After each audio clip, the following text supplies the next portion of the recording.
अस्सलाम वालेकुम नाज़रीन, दादू इशू न्यूज़ बुलेटिन में एक भेरो अवां खे ॿीहर भली का नाज़रीन। हिते अवां खे ब्रेकिंग न्यूज़ ॾींदा हलूं। दादू जी मॉडल कोर्ट जवाबदारनि खे उम्र कैद ऐं हिकु लख रुपया सज़ा ॿुधाए छॾी आहे।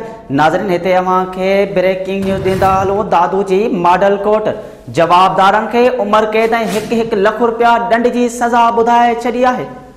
ब्रेकिंग न्यूज़ ॾींदा हलूं त दादू जी मॉडल कोर्ट जवाबदारनि खे हिकु लख रुपया ऐं उम्र कैद जी सज़ा ॿुधाए छॾी आहे। वधीक तफ़सील वठंदासीं असांजे दादू इशू जे रिपोर्टर राजा अल्ताफ अब्बासी खां। जी राजा अल्ताफ अब्बासी, वधीक छा तफ़सील आहिनि?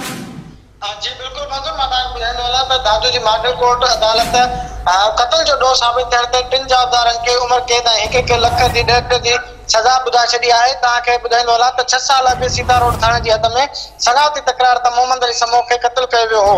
अदालत जवाबदार अल्लाह रखियो समूह, शबीर समूह, मुमताज़ समूह खे ॾोह साबित थियण ते सज़ा जा हुकुम ॾिना आहिनि। अदालत हुकुमनि बैदि जवाबदारनि खे जुडिशियल हक़ मां सख़्त पुलिस पहिरे हेठि डिस्ट्रिक्ट जेल मुंतक़िल कयो वियो आहे। जी मंजूर, बड़ी महिरबानी राजा अल्ताफ अब्बासी, अवां तफ़सील खां आगाह कयो। नाज़रीन, हिते अवां खे ब्रेकिंग न्यूज़ ॾिनीसीं त दादू जी मॉडल कोर्ट जवाबदारनि खे उम्र कैद सां गॾु हिकु लख रुपया सज़ा ॿुधाए छॾी आहे।